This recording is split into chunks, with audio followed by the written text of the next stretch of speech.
Estragos del terremoto del 19 de septiembre del 2017.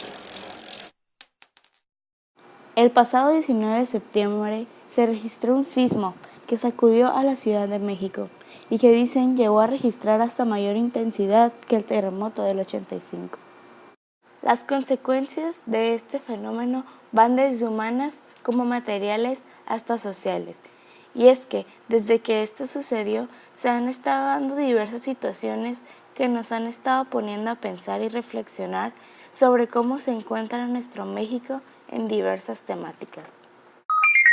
En otras noticias, se puede sentir el dolor de la gente desde el fatídico terremoto vivido este septiembre, como Armando Ojeda, directivo de la mayor contribución de México, dijo: México está llorando. El país llora una nueva tragedia. Pero esto no hace que los partidos políticos recuerden lo que les corresponde por obligación, es decir, realizar acciones de profesionalismo y dignificación de actividades políticas, causando la indignación de cientos de ciudadanos tras oír la siguiente noticia. El PRI dio el primer paso. Es tan amenazante y serio el grito de mexicanos que ayer mismo el Partido Revolucionario Institucional se le adelantó a los respectivos partidos e hizo pública su decisión: el renunciar al 25% de su presupuesto para el año 2018, cuyo monto será del orden de 258 millones de pesos. Y así, como lo pueden ver, el PRI dio un 25% de sus acciones para la campaña, al donar los damnificados, causando frustración entre aquellos que saben lo poco e insignificante que es dar al pueblo. Desde su creación hasta ahora, el PRI ha recaudado casi 725 millones de presupuesto solamente en este año. Dándole vuelta a otras noticias relevantes, el alcalde advierte de nuevos recortes presupuestales debido a los efectos de los sismos, lo cual hará que se reajuste la distribución de recursos para este 2018. Vamos a ver la noticia. Ante la alta demanda de recursos que implica la reconstrucción de las entidades afectadas, era altamente probable los ajustes en los partidos presupuestales. Y si es así, tendría un recorte personal. Incluso ya están avanzadas las auditorías en las diversas áreas para afirmar cuáles son más factibles. Recortar el personal. Esto le dará un paso a la iniciativa privada para su participación para generar inversión y empleos, ¿o acaso sería para evitar una crisis? Tomaremos un tema del que aún surgen muchas preguntas y siguen sin ser contestadas.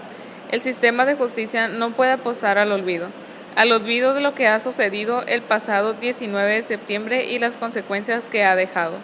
Las instituciones tienen que servir para cosas concretas y dejar memoria de ello, sobre todo en estos momentos. El Estado mexicano y la sociedad civil están viendo dónde consiguen dinero para ayudar a las víctimas de los temblores, y los servidores públicos que entregaron licencias de construcción y quienes debían verificar el uso de suelo siguen en sus trabajos. Todos se dan a la fuga y nosotros nos preguntamos, ¿quién debería responsabilizarse? La contestación a esta pregunta es muy fácil, pues son los empresarios que construyeron o vendieron esos edificios y los funcionarios que los dejaron operar. Todos ellos se presumen inocentes hasta que se demuestre lo contrario.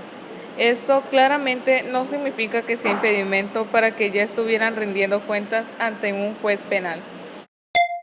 Existen muchas acusaciones contradictorias y nadie ante un juez penal, pero el obstáculo es que los fiscales no comprenden que la Constitución les permite llevar a estas personas a juicio como si no lo supieran. El Ministerio Público acredita dos elementos para llevar una persona a un tribunal. Uno es la existencia de un hecho delictivo y dos, la posibilidad de que la persona lo haya cometido. Ya después de esto, se completa la investigación y se argumenta para obtener una sentencia condenatoria. Entonces, ¿qué es lo que están esperando? Un gran y claro ejemplo de la corrupción que existe en nuestro país es el caso de la escuela Enrique Rebsamen, en el que todos nos preguntamos, ¿por qué la dueña no está frente a un juez? Sabemos que hay hechos ilícitos y la posibilidad de que ésta los haya cometido, tal y como lo dice la Constitución. Sin embargo, sabemos que no hay avance alguno en esto todavía. La justicia penal siempre llega tarde. Estos papeles ya se habían falsificado y se burló el uso del suelo. Como una consecuencia muy trágica, se han perdido vidas. Este caso permitiría prevenir que algo así no sucediera de nuevo, que generara memoria en contra de la impunidad, la memoria de la que hablábamos al inicio. La memoria jurídica nos lleva a los reglamentos de construcción, decretos, bandos, protección civil y todas esas normas jurídicas que se violaron para poder levantar edificios. Los temblores del siglo pasado generaron una multiplicidad de leyes. No hay que olvidarnos de la importancia que es aplicarlas. No cabe duda que en un país como México, y como bien dicen, el que no tranza no avanza, dando a entender esto como regla para todo aquel que quiere prosperar económicamente. Tenemos muy claro que un caso tan grande no podrá ser solucionado rápidamente, pues de ejemplo tenemos las miles de situaciones de presuntos culpables delictivos en el país, los cuales no son resueltos con eficacia y menos lo será algo tan complicado. Y yéndonos más a lo ético y moral, el sismo dejará profunda huella en la vida de quienes fueron afectados.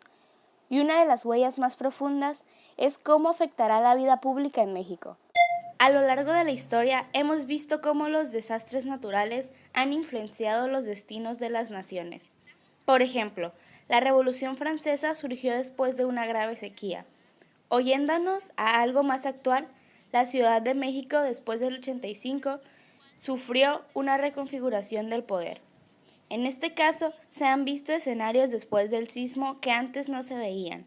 Por ejemplo, el papel de las redes sociales o la gran participación de los jóvenes, pero sobre todo un odio y desconfianza a la política y los políticos por parte de la población.